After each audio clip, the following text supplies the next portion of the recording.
'tis the season, shall we say, 'tis the season for layoffs, for salary cuts, and for shows to be completely wiped out over on all those liberal networks.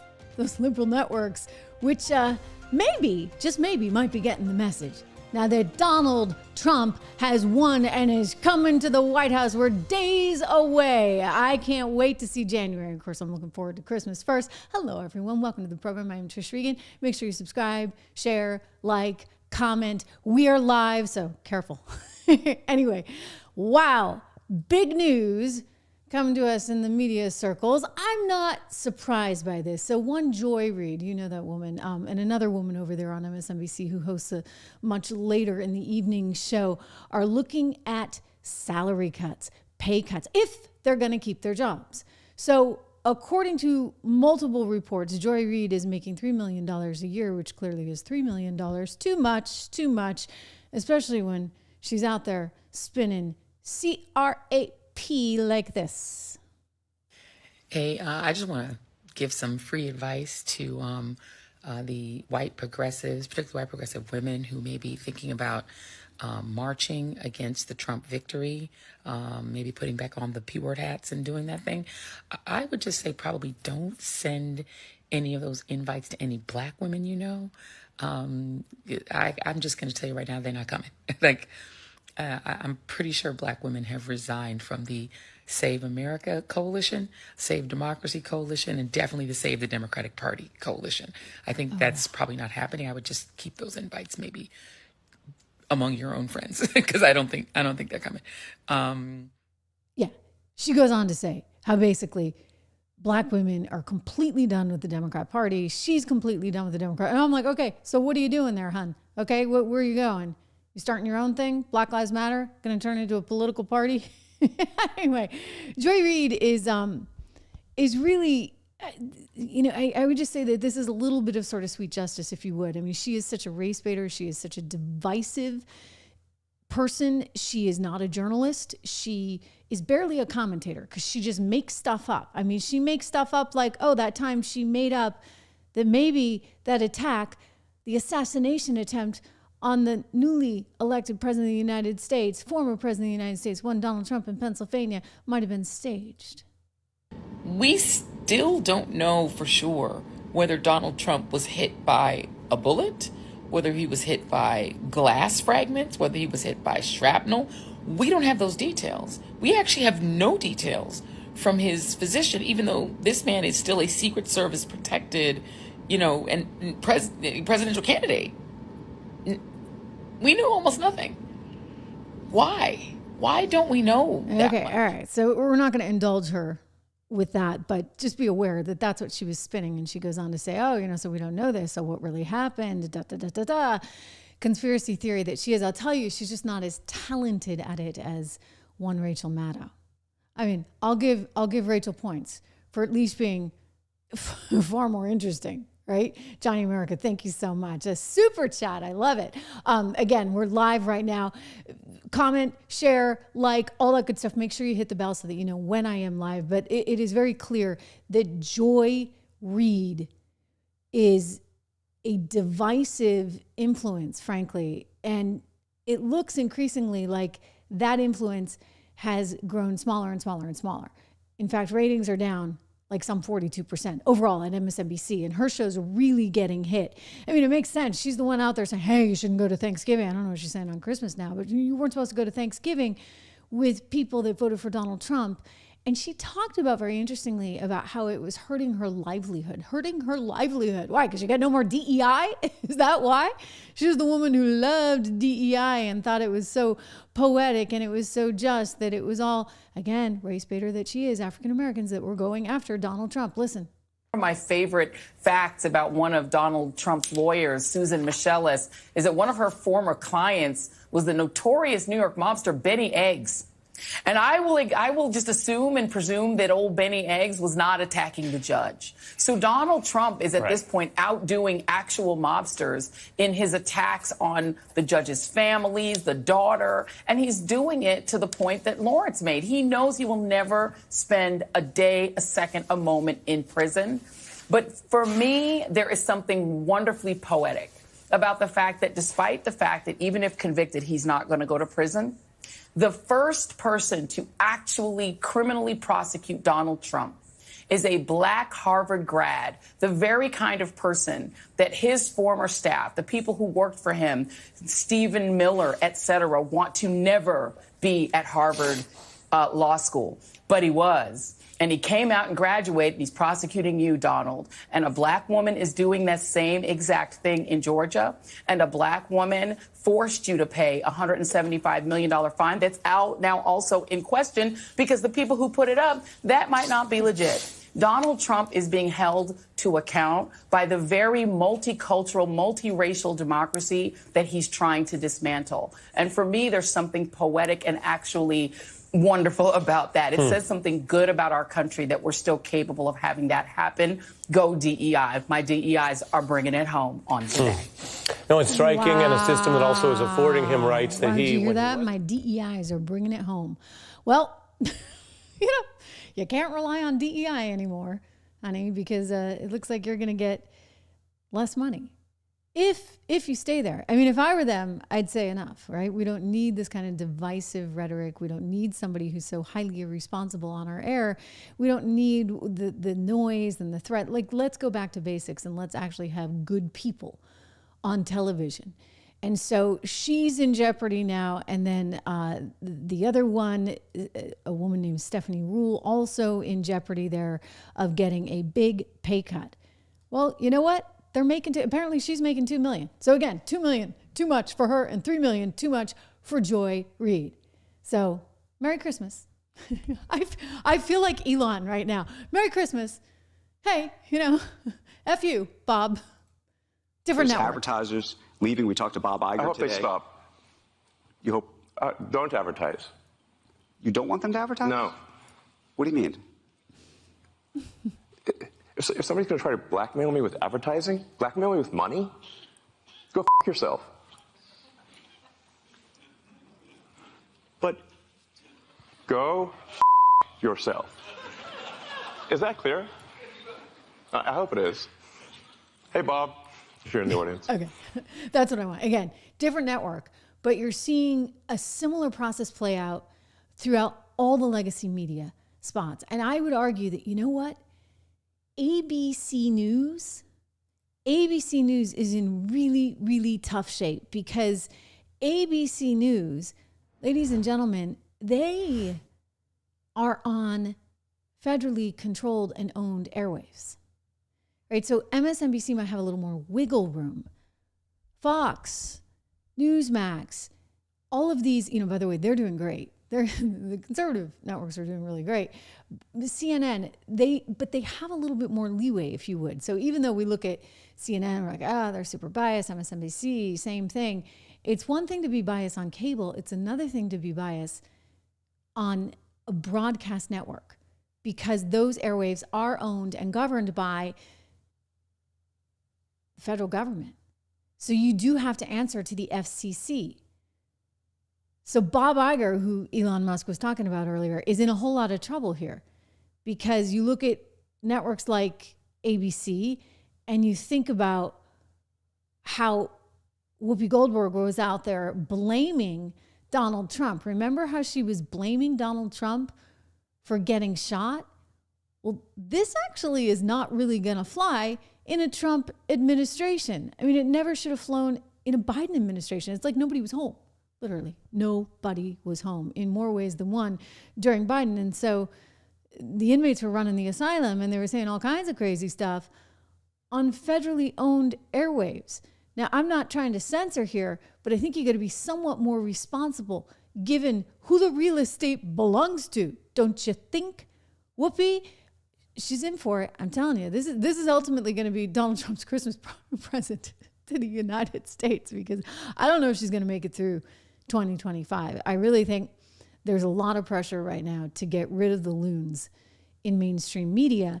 And when you're controlled by the federal government, those airwaves, yes, you've got your freedom of speech, but there are some limits to this. Here we go.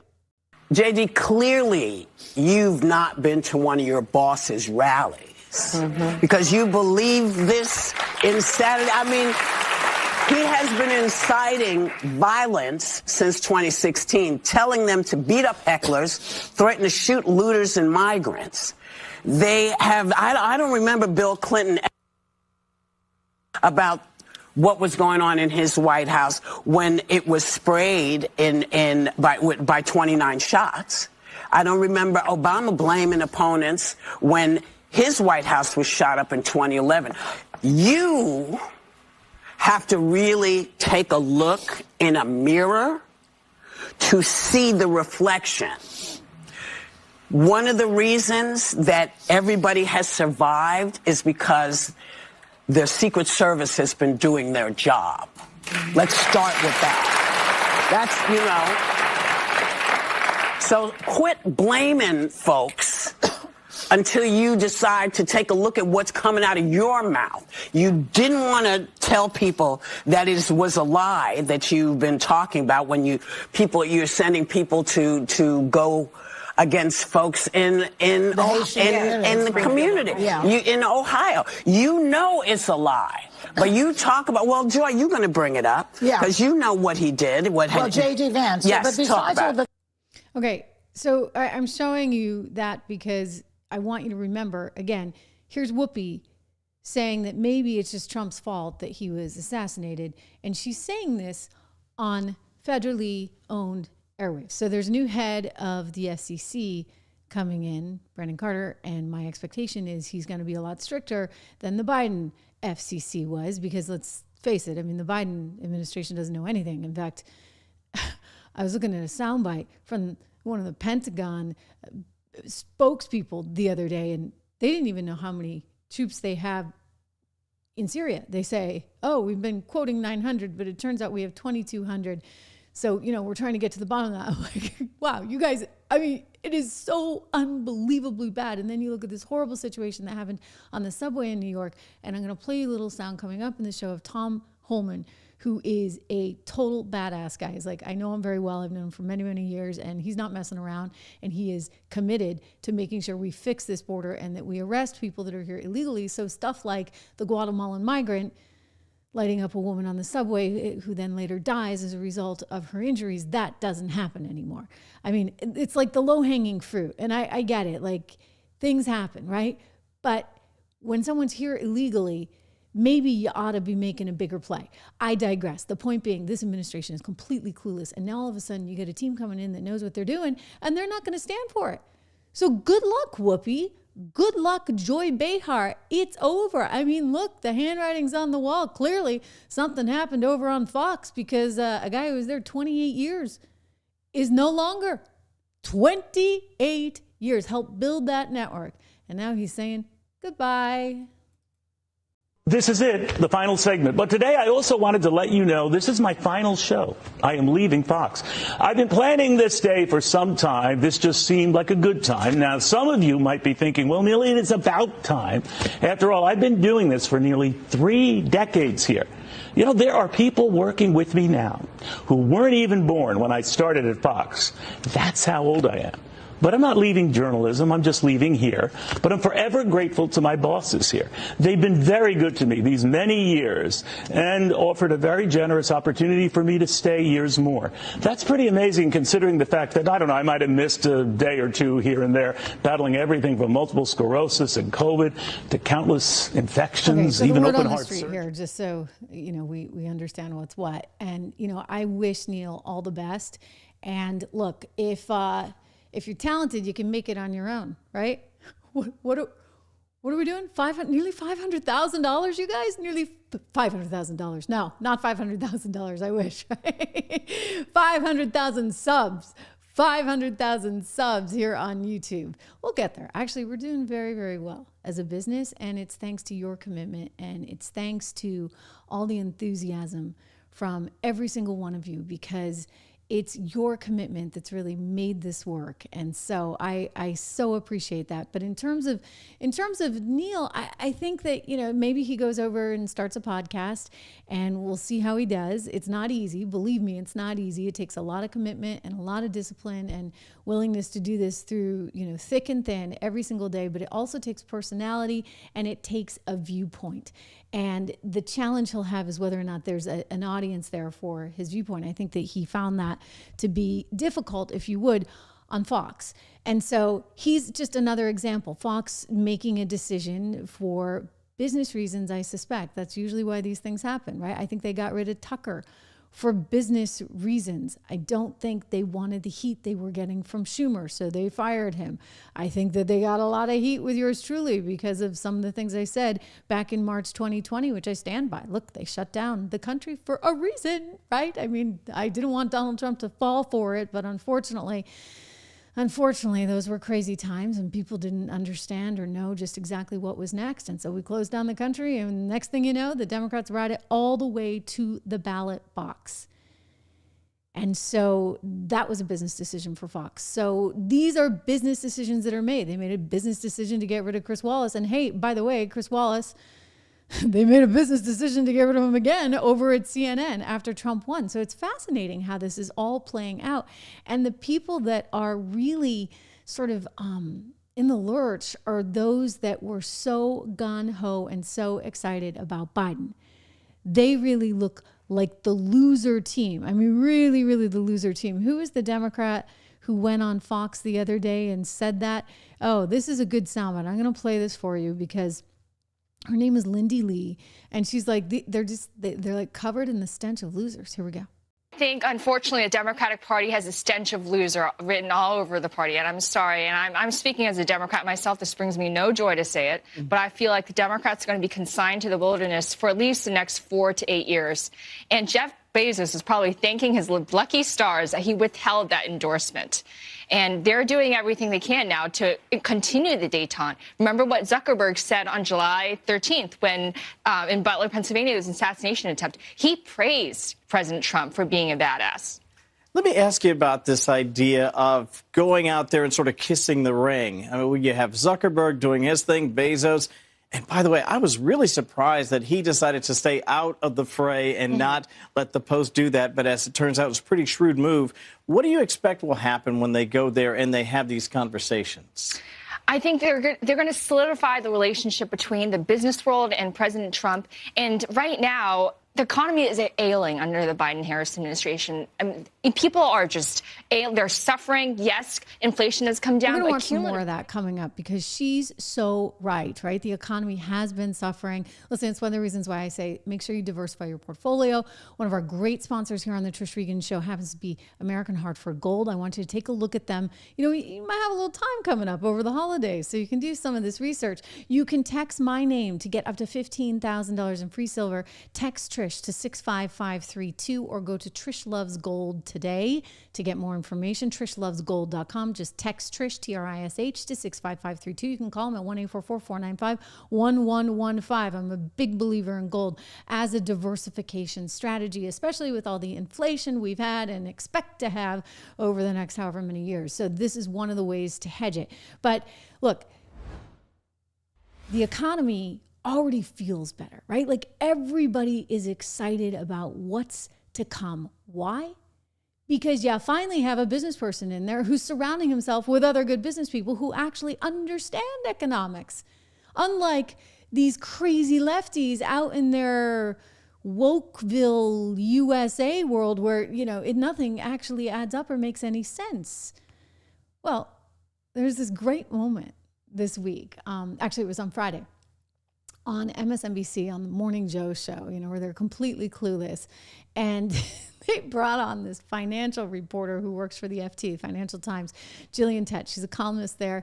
And listen, you can have your politics, but when it comes to markets, when it comes to investing, this stuff is pretty clear cut. And what did I tell you?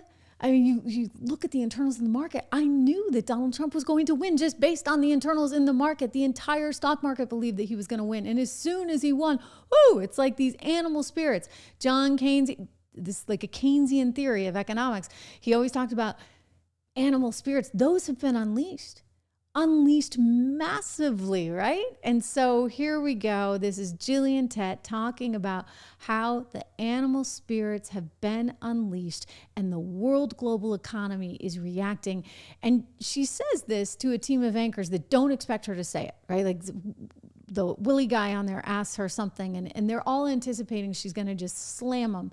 And she doesn't, and it's hysterical. Watch. What is your sense of what not just American CEOs, but the world is bracing for, is prepared for, is expecting from a second term? Well, here is what we do know. We do know that Donald Trump's election has unleashed astonishing animal spirits. And by animal spirits, I'm referring to the economist John Maynard Keynes, who was from King's College, Cambridge, who argued that when people start to feel wildly optimistic and confident, that basically causes them to spend more, invest more, hire more, and you get this self-fulfilling cycle of growth. And right now, everyone can sense that there's an extraordinary explosion of animal spirits in America in relation to the economy, and particularly relative to all the other major trading partners like Europe or Asia right now. So the CEOs are acting like rational business people, saying, we want to be part of that. We want to be part of this growth story. However, that's what we do know. What we don't know. Did you see? They're like looking at each other like, what is this woman talking about? You could see it in their faces and then she had to throw this caveat in there saying, well, you never know what's going to happen. But and just the look on those anchors' faces, because they asked a question. They expected her to say, oh, the market's going to go to hell. Everything is awful. The world is devastated that Donald Trump won. But that's not actually what the markets are telling us, right? The markets are telling us something entirely different. Everybody's excited.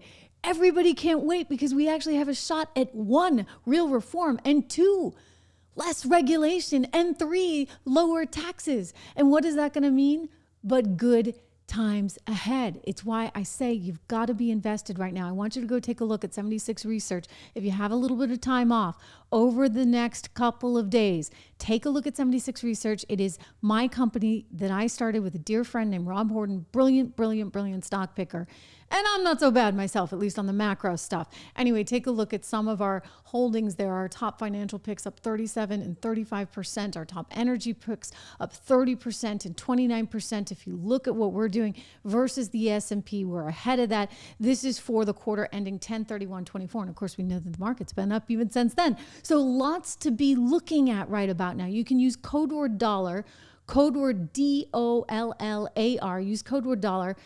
My gift to you, Merry Christmas, and you get this for $1 a month for the first 2 months, and thereafter it goes to $9.95, but you can cancel anytime, so you don't even have to be out $1. How do you like that? But there's a lot of good information in there, and so I created it for all of you guys. I can't tell you how many people over the course of my career have been like, how do I invest? How do I invest? And so this was important to me to do this. And so 76research.com is where you need to go. So Biden's approval rating, it just is, it's like so much lower every single day. And there was a new poll that came out from Gallup, and like he's really doing badly. So the question that some people are now asking is whether or not there's any chance he actually resigns. Like, could he actually say, I'm not going to make it till January 20th? It's not in me. He did pardon his son already, and he pardoned like thousands of other people too, including some people that most agree one wouldn't pardon. But nonetheless, he got all that done. So why stick it out? I mean, why is he staying around there? He and Kamala came back into D.C. the other day, and everybody's like, why is this? What was this about? It was partly related to the shutdown, but he wouldn't even get out and speak on the shutdown. So that caused a lot of additional concerns. I mean, is he really in such bad shape? KJP was grilled on it just last week. Listen. Last question, Corinne, and I know you have tried to answer it several times, but shouldn't Americans hear from the President of the United States just hours from a shutdown? What Americans need to know is that you have Republicans in Congress, in the House, who got in a way, who stopped a bipartisan agreement. They got in the way. They created this mess. And I said this earlier when I said, and you all know this, or you report this, it is not easy to get to a bipartisan agreement here in this town. And there was one. Both sides sat down. They came to an agreement, which is a good thing for the American people. We thought we were moving in that direction, and Republicans decided to instead listen and give space to their billionaire friends and not put the American people first. That's what is happening. That's what we're seeing. Okay. Yeah, that's why the markets like totally love them. Okay, KJP, good luck with that. I can just say this. You know what? We dodged a bullet, America. Because here's Kamala Harris a couple of days ago. Can you imagine if she were taking over? Can you imagine if she takes over now? Woo! And I ask you to remember the context in which you exist. Yeah, I did that.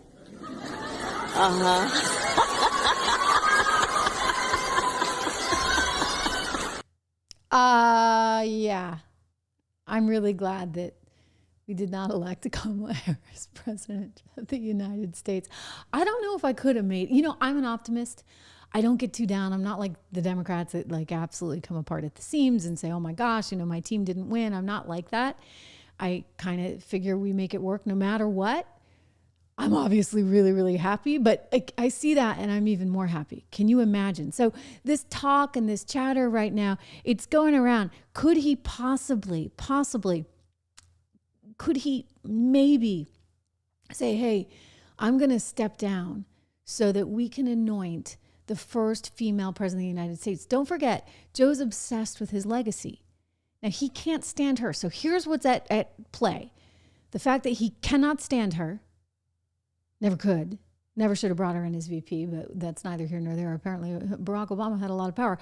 He can't stand her, and yet, simultaneously, he's so desperate. His own ego is so desperate to be something, and he wants to be remembered for something. So that's what people are saying. It actually tips the column in the potential that he might look at bringing Kamala Harris in as first female president. I mean, my thought on that is that it would be really dumb and he would be badly remembered for that, because I don't think women want to just get handed anything.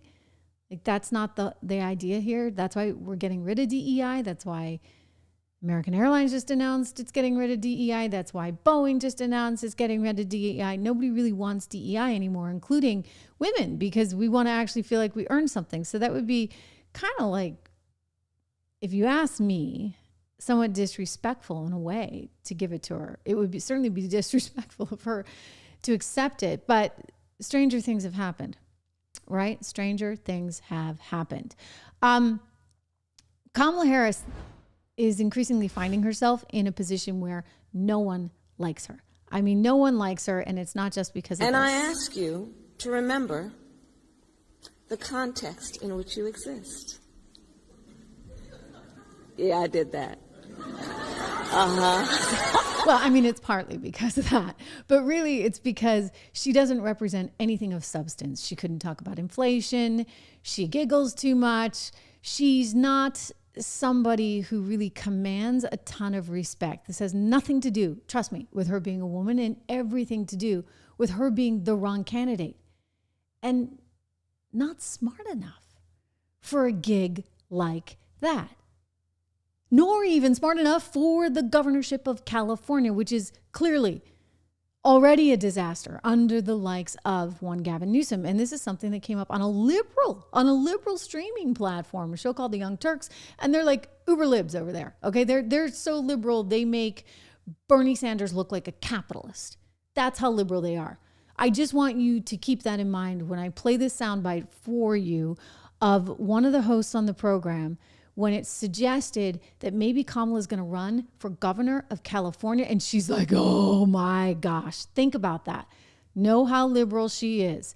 She loves Sanders, and she's more left than him. I think Kamala Harris will probably win in a cakewalk for governor. No! Okay. No! What are you doing? What are you doing? No, I'm telling you the reality, whether you like it or not. What are you doing? Democratic voters in California love to obey. And so, oh my God, I'm going to move, Cenk. I'm going to quit my job. I'm going to quit my job and I'm going to move. I'm not saying I'm in favor of it. I'm telling you what's like if the Democratic Party said, we anoint Kamala Harris, a giant percentage of Democrats in California would go, yes, we obey. We will take the loyalty oath. It doesn't matter how bad she is. This state cannot survive another incompetent Democrat leading it.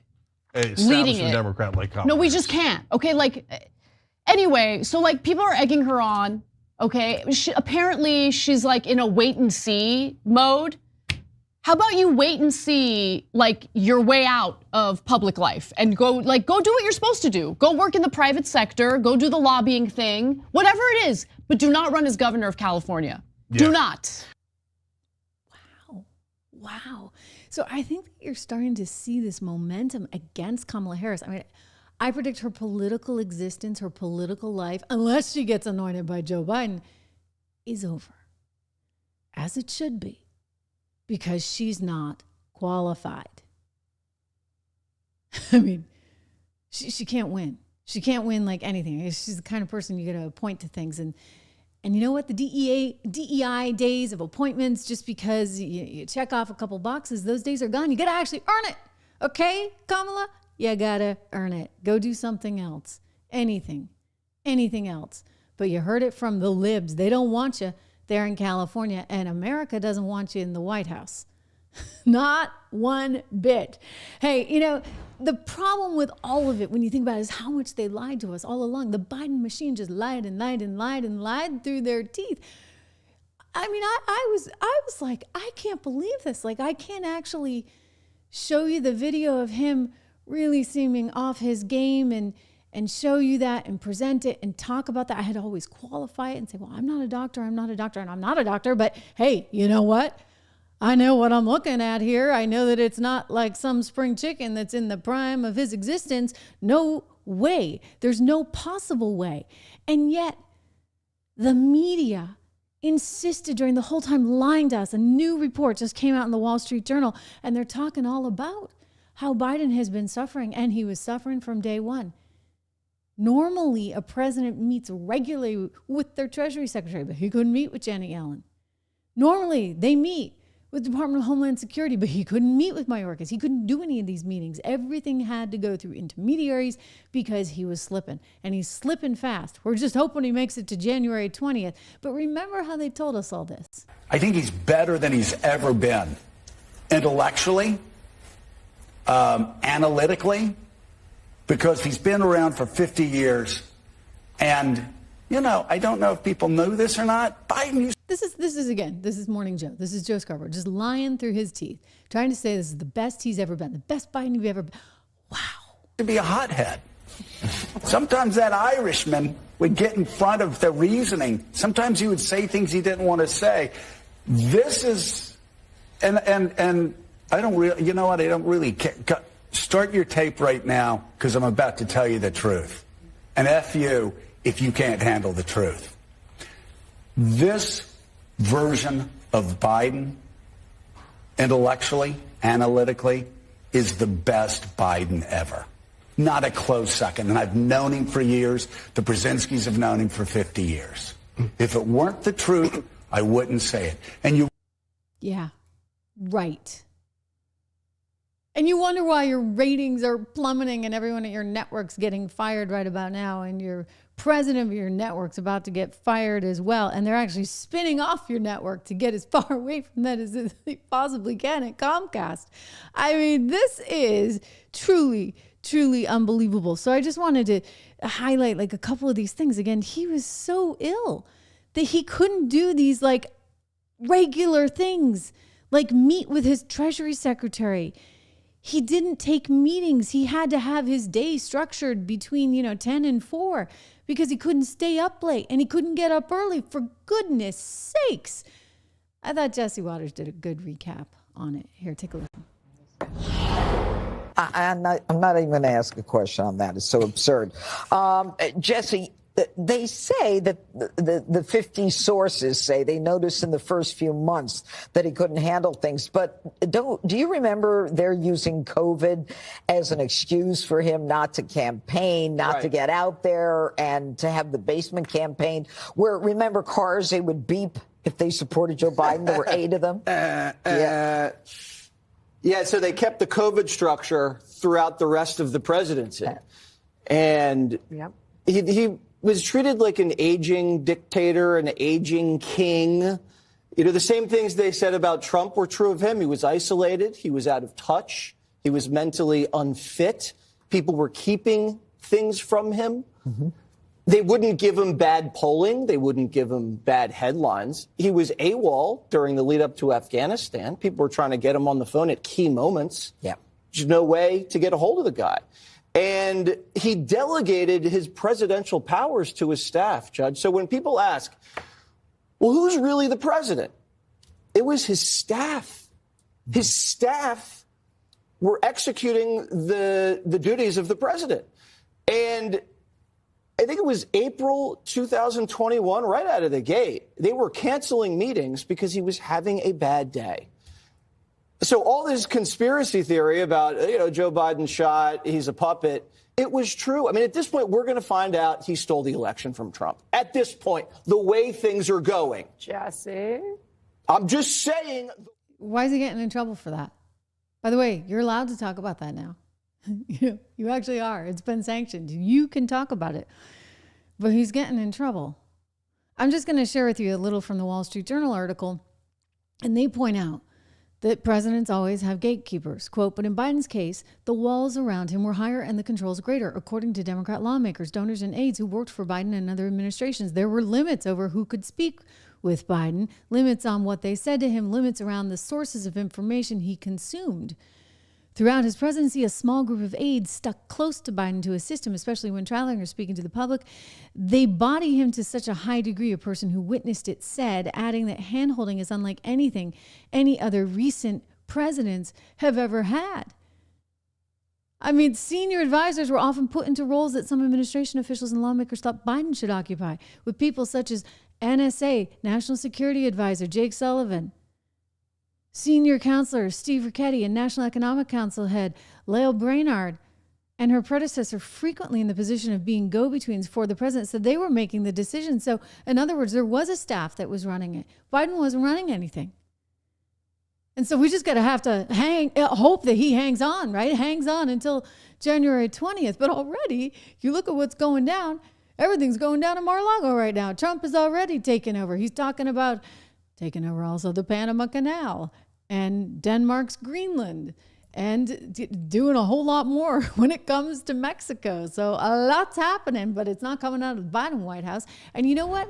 These Democrat donors, they're starting to ask questions, because how could you spend $1.4 billion, the most ever, and have nothing to show for it?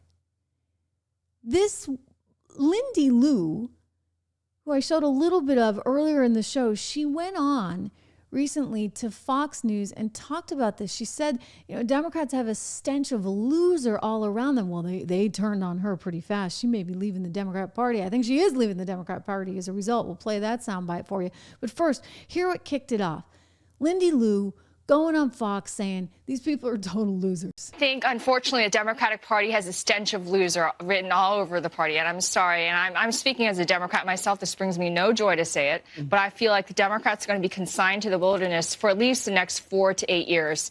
And Jeff Bezos is probably thanking his lucky stars that he withheld that endorsement. And they're doing everything they can now to continue the détente. Remember what Zuckerberg said on July 13th when in Butler, Pennsylvania, there was an assassination attempt. He praised President Trump for being a badass. Let me ask you about this idea of going out there and sort of kissing the ring. I mean, you have Zuckerberg doing his thing, Bezos.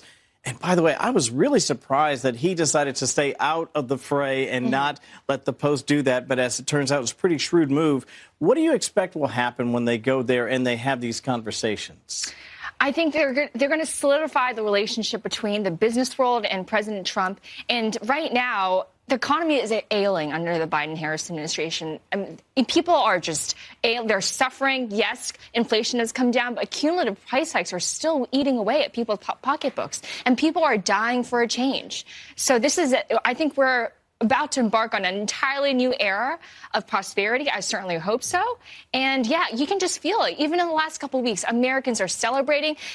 Trump's approval rating is incredibly high. People are in support of his transition. The momentum is just tremendous. And I'm speaking as a Democrat, and I'm feeling it as well. Yeah. Somebody just asked if this live stream is live. You better believe it is. Totally live.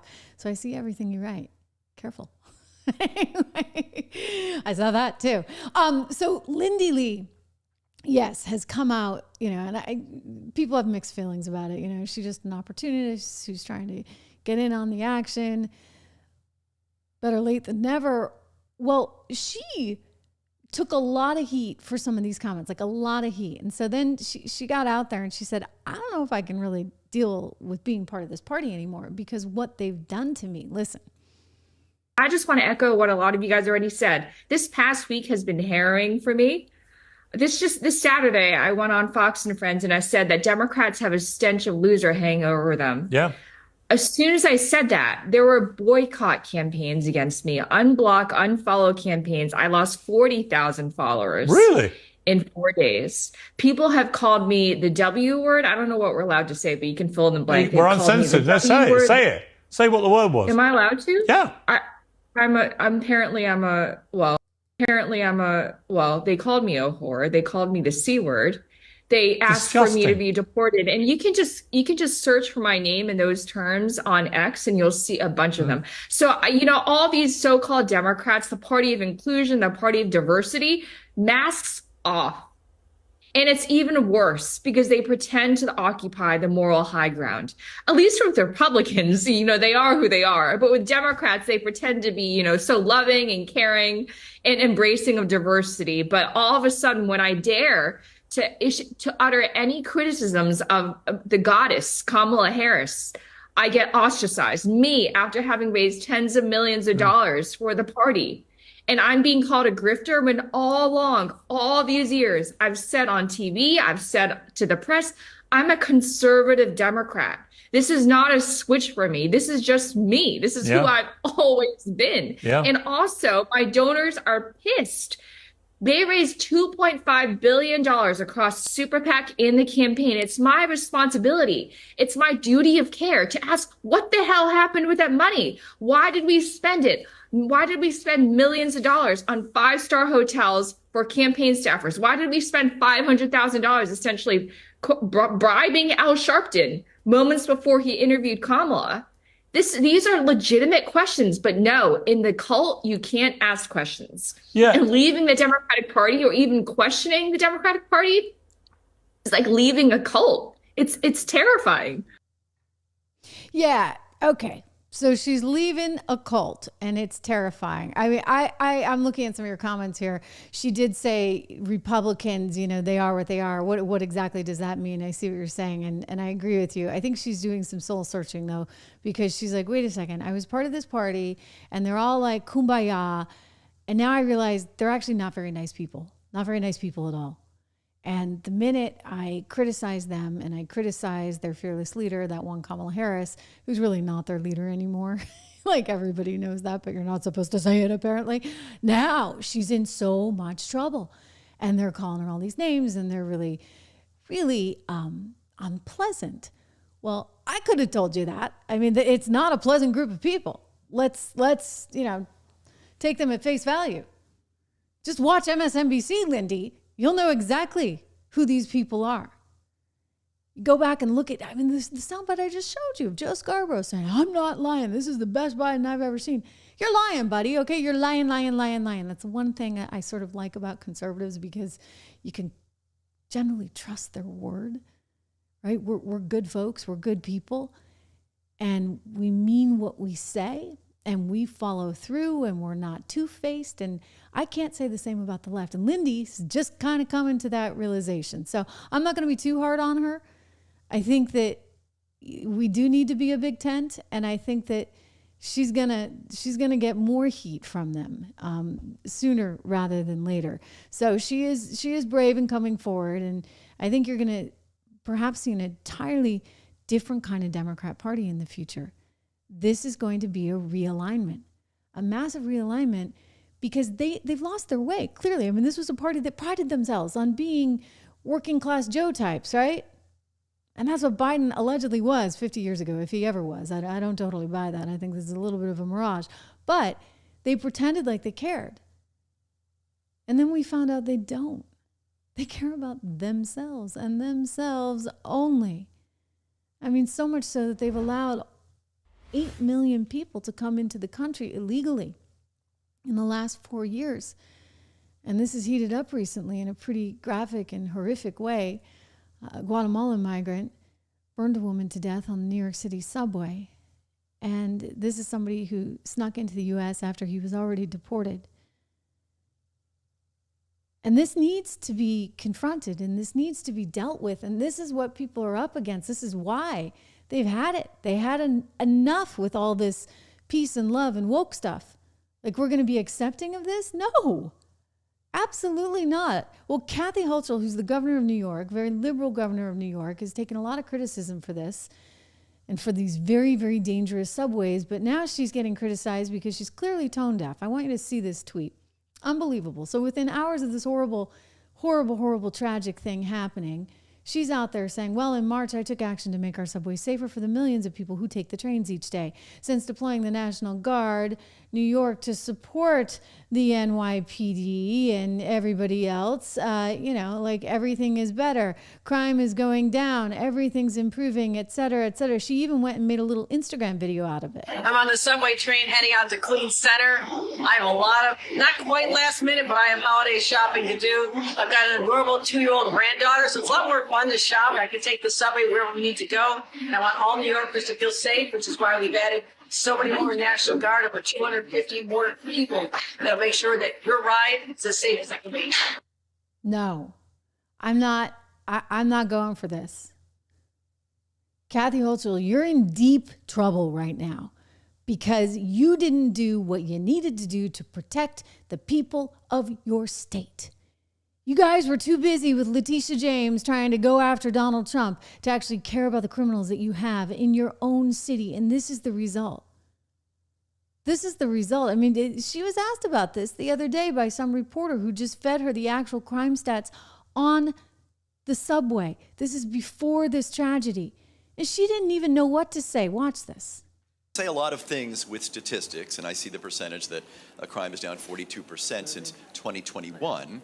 But if you look back to pre-pandemic, and I know you like to say that overall crime is down 12% since the pandemic, but murders are up 200%, felony assault is up 55%, and burglary is up 140%. So are you saying that this is progress? Are you talking about statewide, city, or subway? No, crime in the transit system. I'm sorry, Governor. Yes, crime in the subway system. Okay, you want to answer that? No, she stopped in her tracks. You know why? Because crime's up in the transit system. And they can cherry pick the numbers all they want, but it's up and people don't feel safe. And guess what? They really don't feel safe now in light of what just went down. I mean, horrible, horrible, horrible, horrible, horrible stuff. And Tom Homan, our new border czar, he means business. He's furious about this. He went on Fox to talk about it, and you know what? I've known Tom a long time, and he's not holding back, and he means business, and he's livid, and he's furious, and he's disgusted with the Biden administration for not having done more to protect the people here in this country. Listen to him. American citizens is almost a daily occurrence now, because historic number of criminal aliens walking the streets, because of this administration's policy in sanctuary jurisdictions and lax immigration enforcement. ICE has their hands tied. Secretary Mayorkas have given them priorities that they can't even go arrest an illegal alien anymore unless he's convicted of a serious crime. Then maybe they can arrest him. So this is on this administration. As far as Governor Hochul, shame on her. She supports sanctuary status in that state. She welcomed thousands of illegal aliens to her state. She sent them to Buffalo and Syracuse. Murders occurred by illegal aliens in Buffalo and Syracuse. She has a green light law. ICE and CBP can't even work with local law enforcement. Local law enforcement can't even share DMV data with these people. So Governor Hochul, shame on you. There's nothing you can say that's going to make this right in New York. All right, you didn't get a chance to see Secretary Mayorkas in his exit interview on CBS. Talked about how proud he is that the border is down to 50,000, so the problem is virtually solved. Here's what he said, though, when pressed by Margaret Brennan about how he loses track of children. Watch. We certainly have received reports of children being trafficked, even those as to whom we know where they are. That is outside the responsibility of the Department of Homeland Security. Of course, we investigate cases of trafficking. But there are children who are reunited with a parent here in the United States or a legal guardian, and they move, and sometimes the government loses track. So does that explain everything? What should I know about his statement?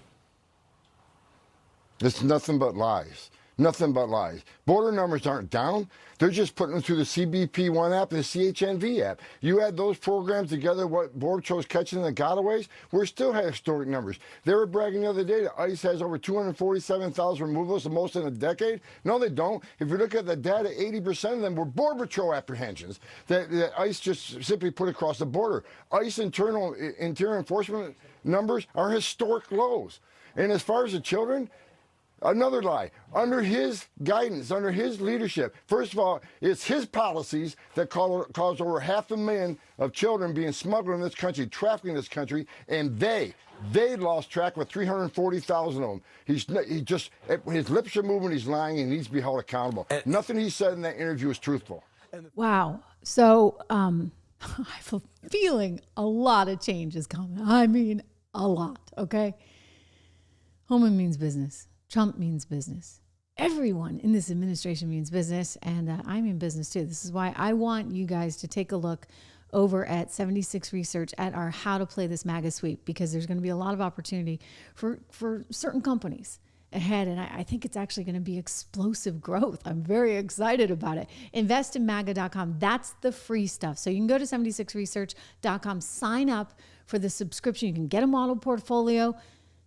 Those are a different cost structure. I think if you get the actual guide, the 76 report, it's $1 a month, code word $, then it goes to $9.95 a month. After 2 months, you can cancel any time. If you add on one of those portfolios, it works out to about $22 a month thereafter. But we get a lot of really good names. If you just want to sign up for the basics, do at least that, because again, I created this for you guys. It's all free. Rob, together with me, we worked on this. It's how to invest in the Trump economy, your guide to investing in the Trump economy. You can just go to investinmaga.com. Investinmaga.com.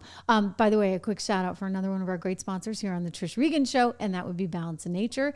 I take my fruits and veggies, my gummies every single day. They're actually gluten-free, which I don't need it to be gluten-free, but I mention that because a lot of people do have a celiac allergy. So these are gluten-free. Wonderful stuff. I get all my vitamins there thanks to Balance of Nature, sent to my house.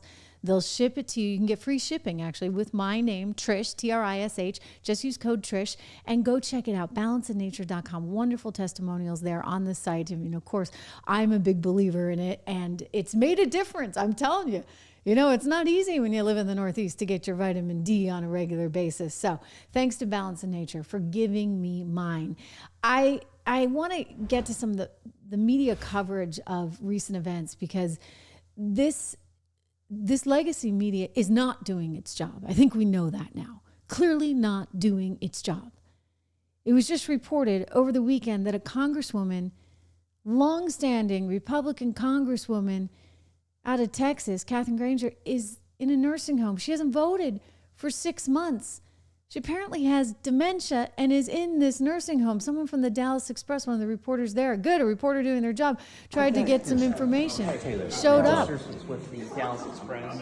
We were just wondering if Congressman... asking some questions, and well, he didn't get a whole lot of Well, he did get a whole lot of information, I should say. I mean, he didn't get a lot from her, right? Because she can't actually keep it together because she's an older woman and, has dementia, allegedly. So this is Carlos Turcios from the Dallas Express, I believe, saying a senior living facility told us that this is her home. Congresswoman Granger has not been voting since July. So why is it the public?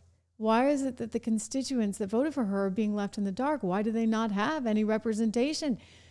I mean, how is this thing on automatic pilot? Why isn't anybody looking and saying, hey, she didn't vote on this, that, or the other. She hasn't voted for 6 months. What is the media doing? Clearly not its job. You can just exit your job for 6 months and nobody even notices? Unbelievable.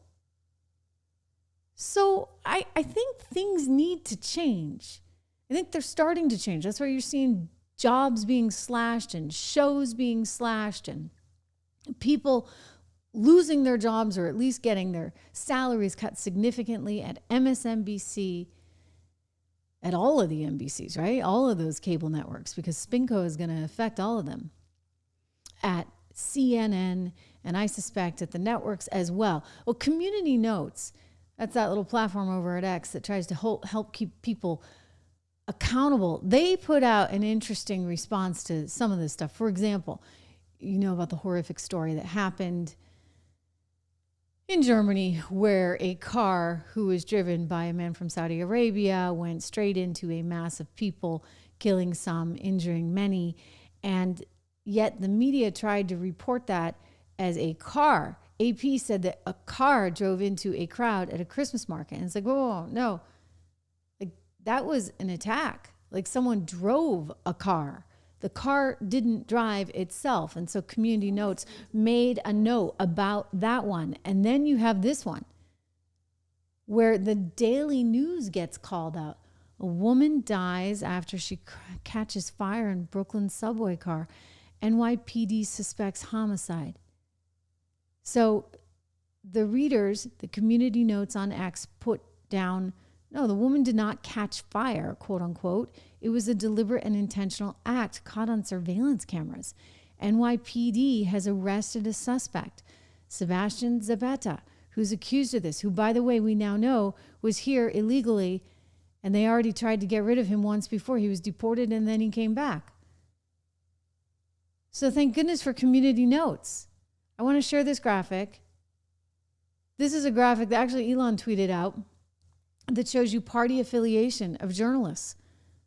You can see that journalists, for the most part, are overwhelmingly either independent or liberal. Only 3.4% identify as Republican in 2022 compared with 1971 when you had nearly 26% identifying as Republican. What has happened? I mean, like, you can't get a job in the media right now if you're a Republican? I don't think you can. I think it's going to change. I think it has to change, clearly, because the pendulum's swinging, and it's swinging right back over to our side. Thank you very much. Quick shout out for the shop, trishregan.shop. You can go check it out. We have all kinds of Trish Regan stuff there. You can help support the show. Too late for Christmas, I guess, right? I hope you got all your Christmas shopping done. I, luckily, amazingly, have mine done this year. Can you imagine? I mean, I got to do some last minute stuff because I'm cooking for Christmas Eve and I'm cooking for Christmas Day. So I have to do some last minute shopping on that front, but I actually have all the gifts, etc. done. So, woo, and the decorations are up. What do you know? Anyway, this is the shop. You can go check it out. trishregan.shop with all of our Trish Regan merch there and paraphernalia, etc. Help support the show and get the word out. Get the word out. Help us advertise our movement because our movement is catching on. Disney's waking up to reality. Disney has decided that, you know what? It's got to actually pay attention to what the markets want. In the spirit of good old-fashioned free market capitalism, one television show that focused on a lesbian cult in the Star Wars spin-off series, it just got canceled. Totally canceled after just one season. And you're like, well, now, why would that be? Well, it might just be because nobody actually wanted to watch it. Acolyte was the name of the show. It was a Star Wars spin-off series featuring a coven of lesbian witches. The show also featured a transgender actor in a major role. quote, this is an interview with the Disney Entertainment chairman, a guy named Alan Bergman, and he's speaking to a publication called Vulture. He said, quote, as it relates to Acolyte, we were happy with our performance, but it wasn't where we needed it to be given the cost structure of that title, quite frankly, to go and make a season 2. That's the reason why we didn't do it. Do you know how much it cost them to make this? Nearly $250 million to produce, $231 million. So they're spending $29 million per episode. I mean, what a dumb thing to do. They had this showrunner who was really proud of saying that this was going to be the gayest Star Wars ever. Her name is Leslie Headland. She must have been getting paid a pretty penny. I mean, it was costing $29 million an episode. Wow. And guess what? Nobody wanted to watch it. So they don't get a return on their investment. And now that you're not going to get supplemented by Wall Street for your DEI wokeness, you're not. Like, that's all going away. It was going away already. And then Trump won. So now it's really going away. Well, you're not going to get any kind of brownie points for this these days. So you might as well just own up to what works and what doesn't work. Disney has, quote, according to Breitbart, faced mounting backlash for promoting the LGBTQ agenda, especially gender nonconformity, in its entertainment aimed at kids. In 2022, they write the series, Disney Plus series Baymax featured a transgender man I can't believe, who menstruates and gives advice on which maxi pad to buy, quote, the one with wings. Wow. So then they had the Marvel superhero series, Loki, revealed that the title character is actually gender fluid.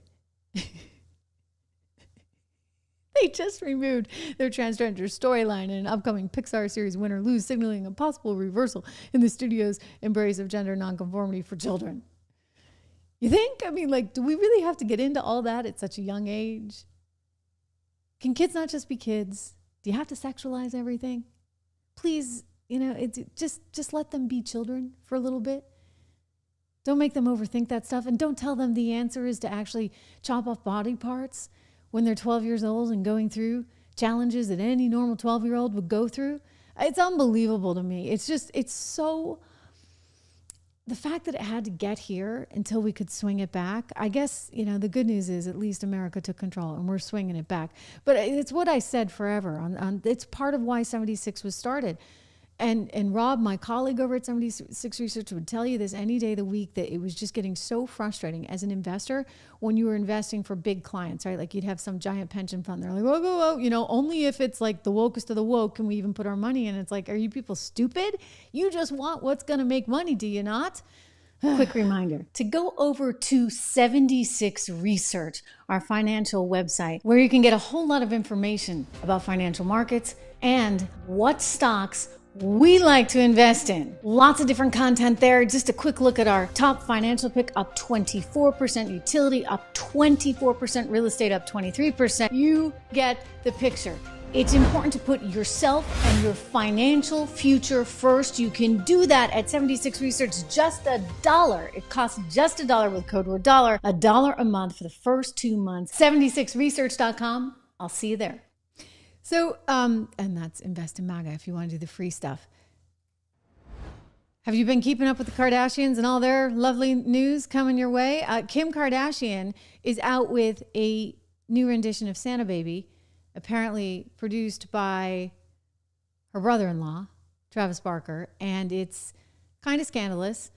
The Page Six is being kind of generous, saying that she smolders here in this unhinged music video. It is unhinged. Just take a look here. It's apparently on YouTube. So this is her Santa Baby, and she's waltzing around in basically no clothing, which is one of her favorite things to do. And it seems to be like some kind of nightmare-like scenario, like some drug-infested house party nightmare scenario. And I'm not really sure why. And I'm not really even sure why YouTube is like putting it out. It actually hasn't done that well. Do we have here the numbers? I mean, took this photo just a short time ago. There you go. 216,000 views.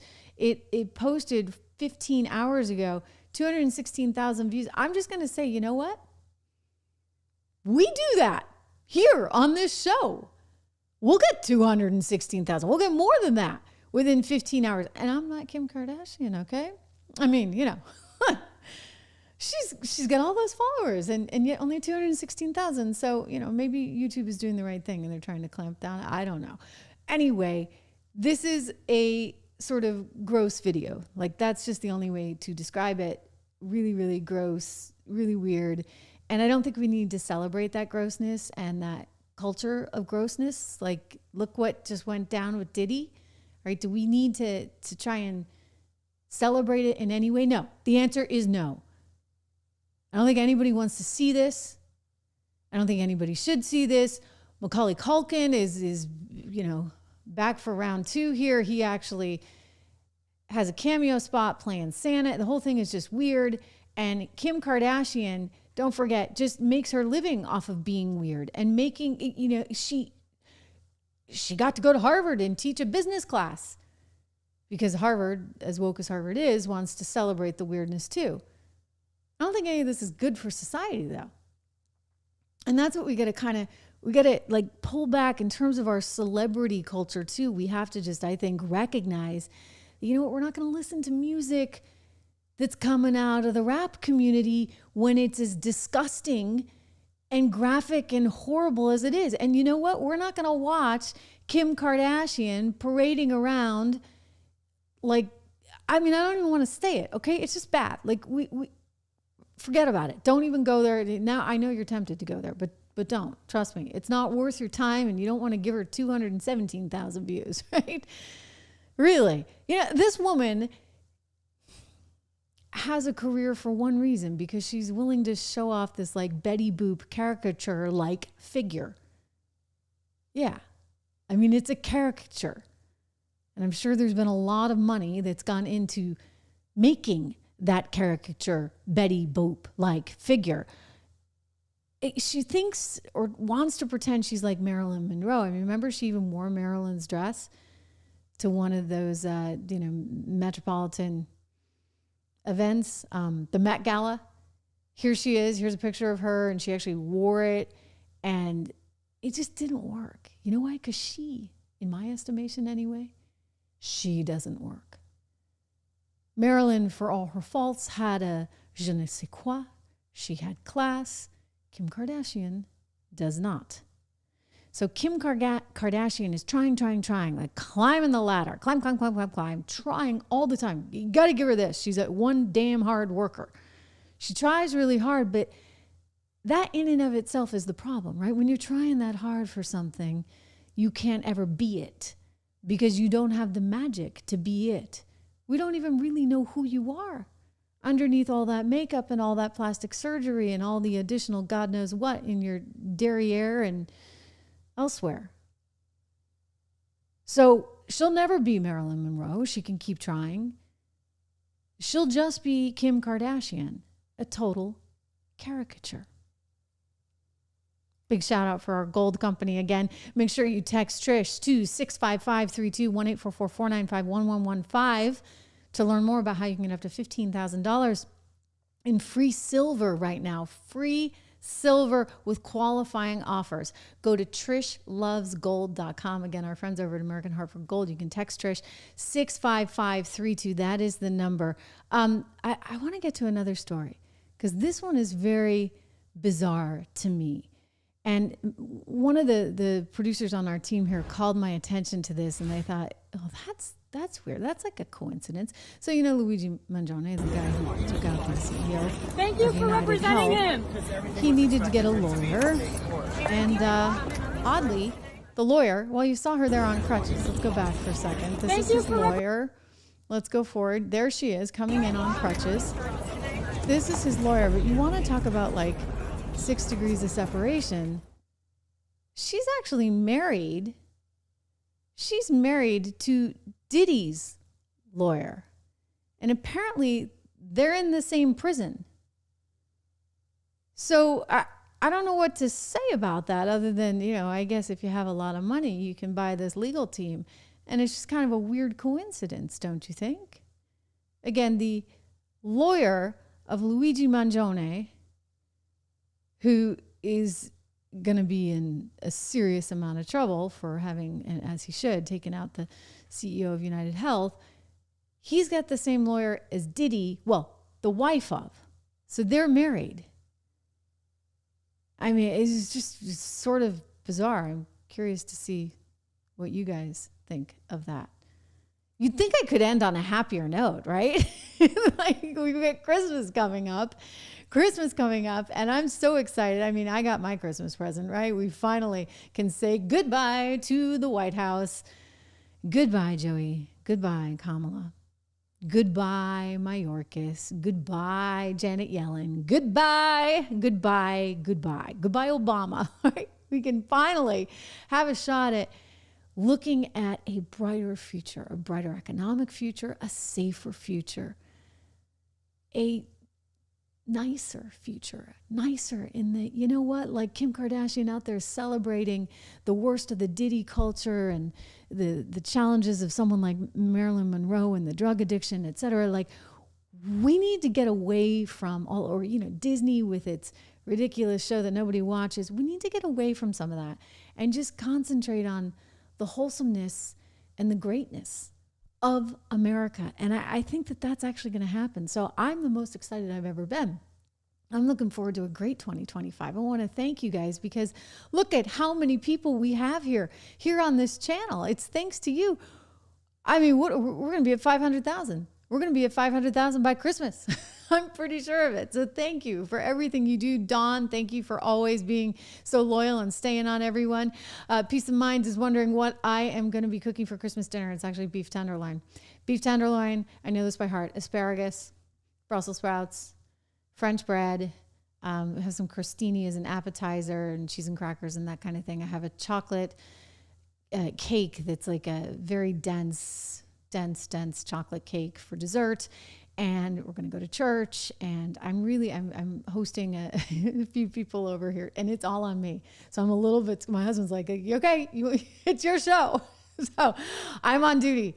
I'm going to prepare all of Christmas dinner and Christmas Eve dinner. So I might actually have to start cooking now.